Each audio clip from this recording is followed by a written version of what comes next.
कैसे आकाश में सुराख नहीं हो सकता, एक पत्थर तो तबीयत से उछालो यारो। दोस्तों, जब बात फाइनेंशियल प्लानिंग की आती है तो ज्यादातर लोगों को लगता है कि जब हम महीने में लाखों कमाएंगे तभी फाइनेंशियल प्लानिंग करने का मतलब है। लेकिन ऐसा कुछ भी नहीं है।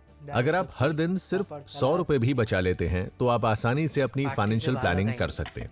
आपको बस पहला कदम उठाने की जरूरत है। क्या आपने सोचा है कि सिर्फ महीने में 3,000 इन्वेस्ट करके ही आप अपने फ्यूचर को बेहतर बना सकते हैं? शायद आपको विश्वास नहीं हो रहा होगा, लेकिन हाँ, ये बात सच है। सिर्फ 3,000 में ना सिर्फ आप अपनी हेल्थ का ध्यान रख सकते हैं, लेकिन साथ ही साथ आप अपनी वेल्थ को भी बढ़ा सकते हैं। यहां तक कि अगर आपको कुछ हो गया तो भी आपके जाने के बाद भी आपकी फैमिली को भी फाइनेंशियली सपोर्ट कर सकते हैं। इसीलिए आपकी सैलरी जो भी हो, अगर आपको हमारे साथ इस फाइनेंशियल इंडिपेंडेंस की जर्नी में साथ चलना है तो बने रहिए कुकू एफएम बाइट्स के साथ।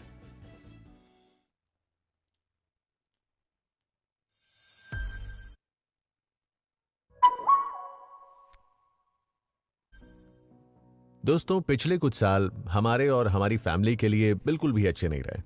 कभी हम कोविड जैसी बीमारियों की वजह से बीमार हो जाते हैं तो कभी हमारा एक्सीडेंट हो जाता है। ऐसे समय में हम काफी दिनों तक अस्पताल में ही एडमिट रह जाते हैं और अस्पताल के खर्चे तो आपको पता ही है। अगर एक बार गलती से भी आप अस्पताल में एडमिट हो गए तो लाखों का बिल आ जाता है। भगवान न करे, लेकिन यदि आपको कैंसर या ब्रेन हेमरेज जैसी बीमारी हो गई तो शायद आपको अपनी जायदाद भी बेचनी पड़ सकती है। ऐसे में क्या किया जा सकता है?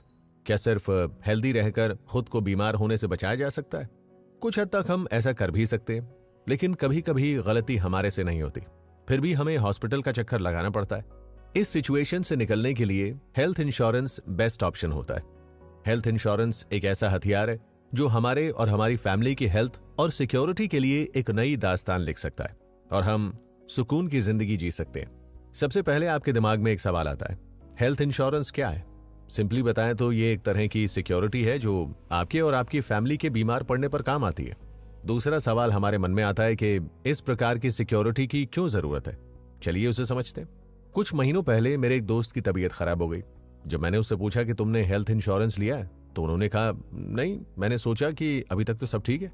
मगर जैसे ही उनकी बीमारी गंभीर हो गई उनका खर्चा भी बढ़ गया। यहाँ एक सीखने वाली बात है कि सेहत हमारी जिंदगी की सबसे बड़ी वेल्थ है और उसके बिना सब कुछ बेकार है। मगर क्या हम उसकी सिक्योरिटी के लिए तैयार हैं? हेल्थ इंश्योरेंस से आपके पास एक सिक्योरिटी कवर होता है जो आपको आपकी बीमारियों से लड़ने में मदद करता है। ऐसे में आप बीमार होने का इंतजार मत करिए। साथ ही साथ आप अपनी फैमिली के बारे में भी सोचिए। आपका एक छोटा सा बच्चा घर पर खेल रहा है और उसको चोट लगती है। आपका पहला कदम डॉक्टर के पास जाना होता है, मगर क्या आपके पास इतना अमाउंट है कि आप चिंता किए बिना उसका ट्रीटमेंट करवा सकते हैं? ऐसे समय में हेल्थ इंश्योरेंस काम आता है।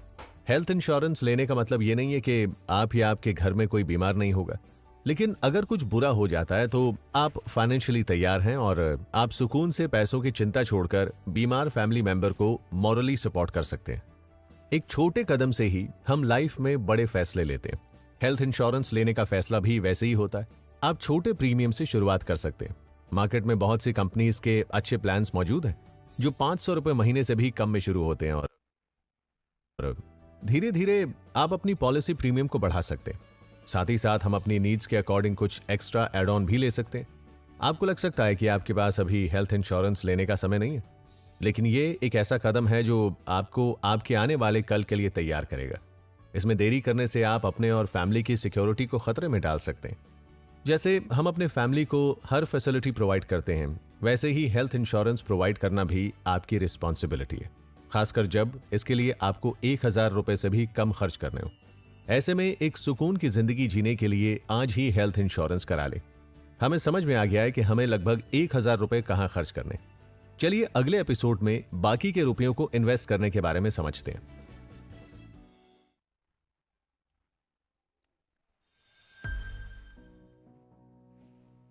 दोस्तों, अगर आप लाइफ में पीछे मुड़कर देखेंगे तो पाएंगे कि देखते ही देखते कितने ही लोग स्वर्ग से धार गए और इनमें से कुछ तो ऐसे लोग थे जो असमय ही किसी दुर्घटना या बीमारी की वजह से चले गए और देखते ही देखते उनकी फैमिली सड़क पर आ गई। जो बच्चे कभी बड़ी गाड़ियों में घूमते थे, उनके स्कूल या कॉलेज की फीस देने के भी लाले पड़ गए। ऐसे समय में क्या किया जा सकता है? रिलेटिव और फ्रेंड्स भी कुछ ही दिनों तक आपकी फैमिली को सपोर्ट करेंगे, लेकिन उसके बाद की लड़ाई आपकी फैमिली की ही होगी। ऐसे में हमें कम से कम ऐसे प्लान की जरूरत है जो हमारे जाने के बाद भी हमारी फैमिली को फाइनेंशियली सपोर्ट करे। टर्म लाइफ इंश्योरेंस एक ऐसा प्लान है जिसमें हमें ज्यादा पैसे खर्च करने की जरूरत नहीं होती है, लेकिन अगर भगवान ना करे किसी की मौत हो जाती है तो हमारी फैमिली को एक बड़ा अमाउंट मिल जाता है। अक्सर लोग ये सोचकर टर्म लाइफ इंश्योरेंस नहीं लेते हैं कि अगर हमें कुछ नहीं हुआ तो पैसे वापस नहीं मिलेंगे, लेकिन यही तो टर्म लाइफ इंश्योरेंस की खूबसूरती है कि भले ही आपको कुछ नहीं हुआ, लेकिन आपके पैसे उनके लिए लग गए जिनके परिवार में कुछ हुआ है। इसीलिए टर्म लाइफ इंश्योरेंस को आप इन्वेस्टमेंट के साथ साथ एक दान की तरह भी देख सकते हैं।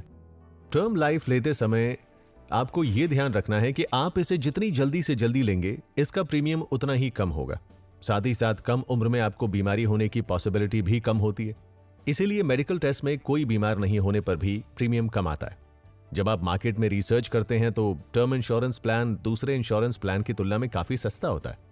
ऐसे में अगर आप हर महीने एक छोटा सा अमाउंट भी टर्म इंश्योरेंस प्लान के लिए लगाते हैं तो यकीन मानिए आपके जाने के 5 साल बाद तक आपकी फैमिली फाइनेंशियली सिक्योर रहेगी। इसलिए अगर आपने टर्म लाइफ इंश्योरेंस नहीं लिया है तो आज ही इसे खरीद लें, क्योंकि कल किसने देखा है। अक्सर लोग इसीलिए भी टर्म लाइफ इंश्योरेंस नहीं लेते हैं क्योंकि उन्हें लगता है कि हम बहुत हेल्दी लाइफ जी रहे हैं और हमें कभी कुछ नहीं होगा। लेकिन लाइफ में बहुत सी चीजें हमारे हाथ में नहीं होती हैं।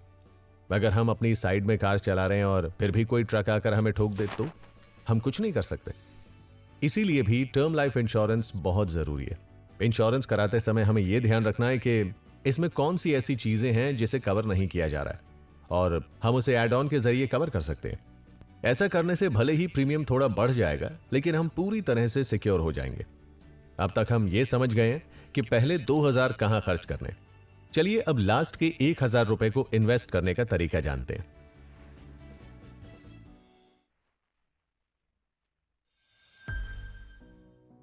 अब तक हमने 2000 रुपए की इन्वेस्टमेंट में अपनी हेल्थ और पोस्ट डेथ की कंडीशन को सिक्योर कर लिया। अब चलिए वेल्थ क्रिएशन की ओर चलते हैं। आपको लगेगा सिर्फ 1000 रुपए हर महीने इन्वेस्ट करके कितने ही पैसे बचा लेंगे और बैंक भी तो ज्यादा इंटरेस्ट नहीं देता है। इसीलिए आज हम SIP की बात कर रहे हैं। इसे सिस्टमैटिक इन्वेस्टमेंट प्लान कहा जाता है। मतलब आपको हर महीने कुछ अमाउंट म्यूचुअल फंड में जमा करना है और ये आपको मार्केट के अकॉर्डिंग रिटर्न देगा। हम यहां पर SIP इसीलिए सजेस्ट कर रहे हैं क्योंकि ये बैंक से ज्यादा इंटरेस्ट देता है, साथ ही साथ ये रिस्की नहीं है। हाँ, मार्केट के थोड़ा सा अनस्टेबल होने पर आपको थोड़ा बहुत लॉस भी हो सकता है, लेकिन लॉन्ग टर्म में आपको सिर्फ बेनिफिट ही होगा। चलिए इस बात को समझते हैं। यदि आप सिर्फ 1000 रुपए हर महीने इन्वेस्ट करते हैं और साल में सिर्फ 10% रिटर्न की उम्मीद करते हैं तो 15 साल बाद आपको 4,20,000 मिलेंगे और उन 4,20,000 में से 1,80,000 आपका इन्वेस्टमेंट अमाउंट होगा, लेकिन आपको 2,40,000 रुपए सिर्फ इंटरेस्ट से कमाई होगी। अब आपको समझ में आ ही गया होगा, सिर्फ 1000 रुपए भी आपको सालों बाद लखपति बना सकते हैं। ऐसे में आपको कभी भी इन्वेस्टमेंट करने के लिए बड़े अमाउंट के होने का वेट नहीं करना चाहिए। आपको कंपाउंडिंग के इंपॉर्टेंस को समझना होगा, क्योंकि हर साल के बाद जो रिटर्न होता है वो भी आपका प्रिंसिपल अमाउंट बन जाता है। इसीलिए आपको लंबे समय तक इन्वेस्टेड रहने की कोशिश करनी चाहिए। अब सवाल आता है कि हमें किस म्यूचुअल फंड में इन्वेस्ट करना चाहिए।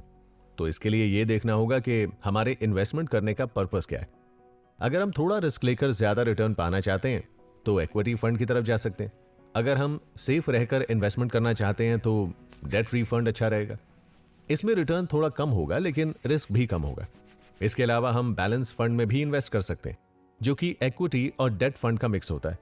इसके अलावा हम टैक्स बचाने के लिए टैक्स सेवर फंड में भी इन्वेस्ट कर सकते हैं। इसके अलावा आपको यह भी तय करना होगा कि आप अगले कितने साल तक इन्वेस्ट करना चाहते हैं।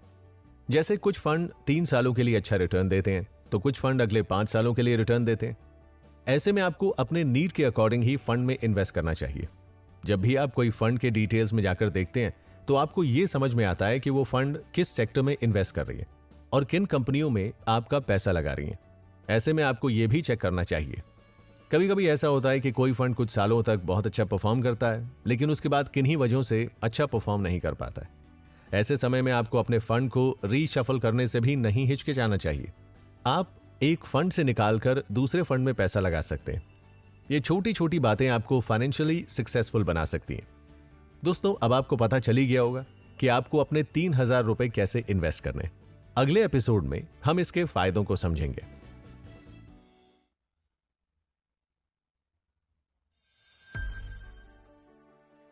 कहते हैं बूंद बूंद से घड़ा भरता है, लेकिन क्या यह बात सही है? आपने वो खरगोश और कछुए की कहानी तो सुनी होगी, जहां कछुआ धीरे धीरे चलते हुए अपनी मंजिल तक पहुंच जाता है, वहीं खरगोश तेज होते हुए भी सोता ही रह जाता है। इन्वेस्टमेंट करते हुए भी ये कहानी अप्लाई होती है। अगर आप हर महीने छोटा अमाउंट ही इन्वेस्ट करते हैं, लेकिन एक भी महीने इन्वेस्ट करना मिस नहीं करते हैं, तो फ्यूचर में आपको सफिशिएंट अमाउंट मिलता है।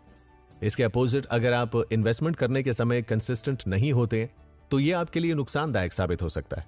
मान लीजिए आपने एक साल अच्छा हेल्थ इंश्योरेंस लिया, लेकिन अगले साल किन्हीं वजह से हेल्थ इंश्योरेंस नहीं दिया और इस साल आपकी तबीयत खराब हो जाती है। ऐसे में आपको सिर्फ पछतावा ही होगा।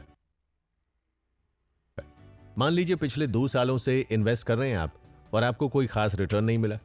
आपने इन्वेस्टमेंट करना बंद कर दिया, लेकिन अगले कुछ ही महीनों में मार्केट इतनी तेजी से आगे बढ़ा कि उसने सारे रिकॉर्ड तोड़ दिए। इसीलिए हमें कंसिस्टेंट रहना जरूरी है। हमारे साथ अक्सर ऐसा होता है कि जब फ्लिपकार्ट, अमेजॉन पर बिग बिलियन डे का ऑफर आता है, तो हम उन चीजों को भी खरीद लेते हैं जिसकी हमें जरूरत नहीं होती है। इसके लिए कई बार हम अपने सेविंग्स के पैसों को भी निकाल लेते हैं, या फिर सेविंग्स से पैसों को ही ईएमआई के रूप में देने लगते हैं। नया आईफोन आने पर उसे ईएमआई में खरीदने की हैबिट तो ज्यादातर लोगों की होती है। ऐसे में हमें लालच छोड़कर अपने इन्वेस्टमेंट पर ही ध्यान देना चाहिए, क्योंकि आज की गई बचत ही आपके फ्यूचर को पूरी तरह से सिक्योर करती है।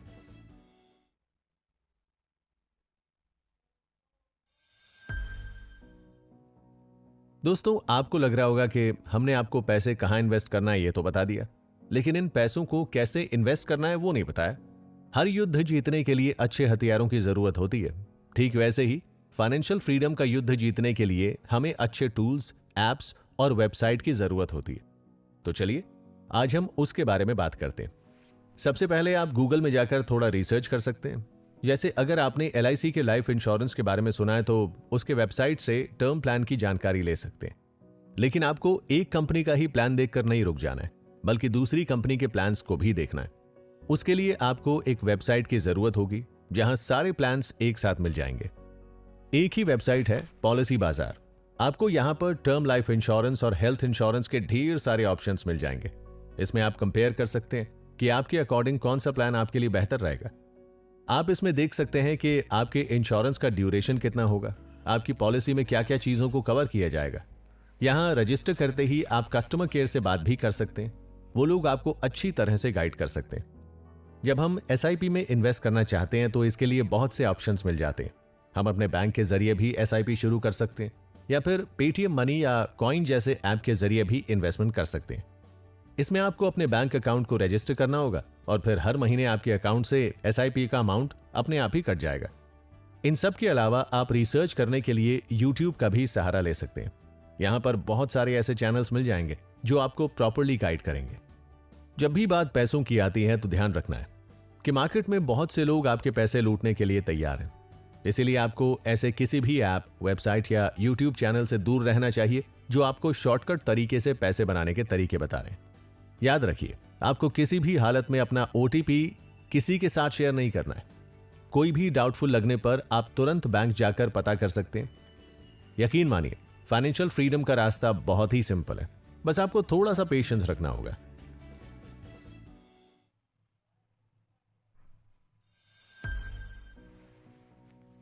दोस्तों, मान लीजिए इतना सुनने के बाद भी आपको कुछ समझ में नहीं आ रहा है और आपको अभी भी कंफ्यूजन है, तो आपको एक एडवाइजर की मदद लेने से परहेज नहीं करना चाहिए। आपको एक बात जरूर ध्यान रखनी चाहिए कि आपका ये एडवाइजर कोई आपका दोस्त ना होकर कोई प्रोफेशनल होना चाहिए, क्योंकि हो सकता है कि आपके दोस्त की स्ट्रैटेजी उसके लिए सही हो, लेकिन वो आपके लिए गलत हो सकती है। ऐसे में आपको एक ऐसे फाइनेंशियल एडवाइजर को ढूंढना चाहिए जो आपके रिस्क और सैलरी को प्रॉपर्ली एनालाइज करके उसके अकॉर्डिंग ही आपको कोई भी प्लान सजेस्ट करे। जिस तरह से आप बीमार होने पर डॉक्टर के पास जाते हैं, ठीक वैसे ही आपको फाइनेंशियल एडवाइजर के पास जाने की जरूरत है। हो सकता है वो आपसे कुछ पैसे जरूर चार्ज करेगा, लेकिन उसके बदले में आपके लाखों रुपए बच सकते हैं। ऐसे में आपको फाइनेंशियल एडवाइस जरूर लेनी चाहिए। साथ ही साथ आपको यह भी ध्यान रखना है कि आपको एडवाइस देने के पीछे उसका क्या मोटिव है।